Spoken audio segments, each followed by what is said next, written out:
नमस्कार, मैं हूं शिवांगी और आप देख रहे हैं पीपीएम टाइम बिहार।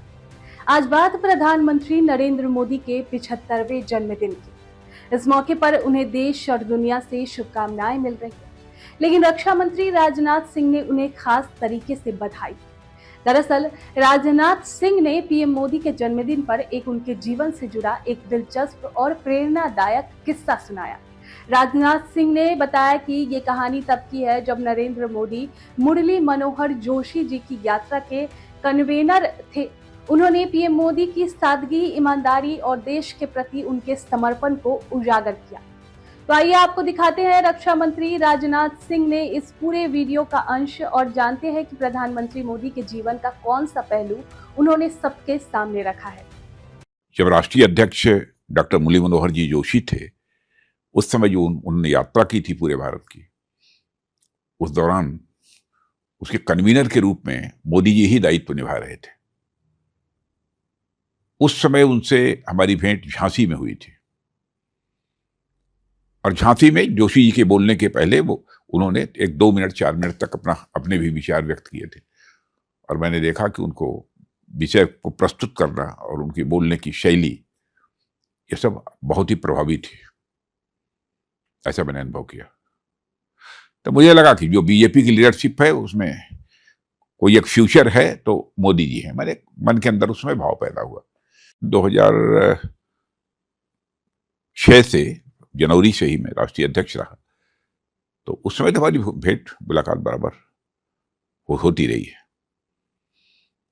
और मैंने उस समय भी राष्ट्रीय कार्यकारिणी में भी देखा कि उनके सुझाव बहुत ही उपयोगी हुआ करते थे, बहुत ही सटीक और सांगठनिक दृष्टि से भी जो कि प्रासंगिक कहे जाएं, ऐसे सुझाव उनके हुआ करते थे। पर्सनल डिसिप्लिन का जहां तक सवाल है, इलेक्शन कैंपेन समाप्त हुआ, समाप्त होने के बाद फिर वो आए हमारे यहाँ। मैं सोखा रोड पर रहता था, रेजिडेंस पर। अध्यक्ष जी, आपको अपना रिपोर्ट कार्ड देने आया हूँ, मैंने अपना कैंपेन का काम पूरा कर दिया जो दायित्व आपने दिया था। तो इस प्रकार के डिसिप्लिन वो पॉलिटिकल वर्कर थे और अपनी टीम के साथ बराबर जो है जॉली मूड में रहते हैं।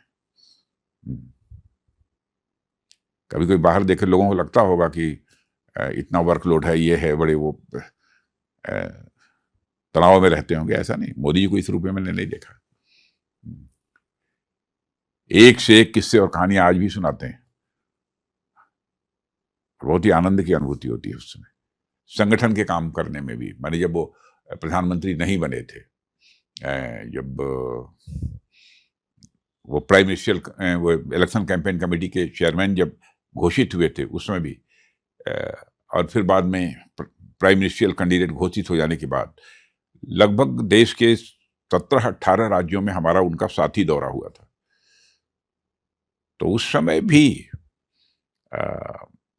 इलेक्शन कैंपेन को कैसे आगे बढ़ाना, क्या करना, इसमें तरह तरह के सुझाव दिया करते थे जो कि वास्तव में कैंपेन को प्रभावी और सफल बनाने की दृष्टि से बहुत ही उपयोगी थे। जब मुझे बाद में मालूम हुआ कि उन्होंने कई विदेश यात्राएं पहले ही कर ली हैं, मैंने मुख्यमंत्री वगैरह बनने के पहले ही जब संगठन की जिम्मेदारी निभा रहे थे उस समय भी मैंने समाज को समझने की, केवल अपने देश समाज के को समझने की नहीं बल्कि पूरा विश्व को समझने की एक उनके मन के अंदर हैंकरिंग जिसे कहते हैं, ललक, मुझे लगता है कि बचपन से ही रही है उनके अंदर। कि दुनिया के कई देशों का बहुत पहले ही उन्होंने दौरा किया है एक सामान्य व्यक्ति के रूप में, और उन देशों को, उस देश में रहने वाले लोगों को समझने की उन्होंने कोशिश की है। चैलेंजेस से कभी घबराते हुए तो उन्हें मैंने कभी नहीं देखा है। मुझे लगता है कि उनके ऊपर दैवीय कृपा है और ये क्षमता ऐसे नहीं आती है बिना ईश्वर की कृपा से। घबराते हुए और डरते हुए मैंने कभी नहीं देखा ना। काल्पनिक क्षमता की भी अद्भुत धनी है, संवेदनशील भी उतने ही है। मैंने देखा तुरंत कोई ऐसी घटना हुई, आंखों में आंसू आ जाते हैं। और परिश्रम करने की तो अथक क्षमता परमात्मा ने दे रखी है। बिना दैवीय कृपा के, बिना ईश्वर की कृपा के संभव नहीं होता। और मुझे लगता है परमात्मा ने उनको कुछ वो सोच समझ कर इस धरती पर भेजा है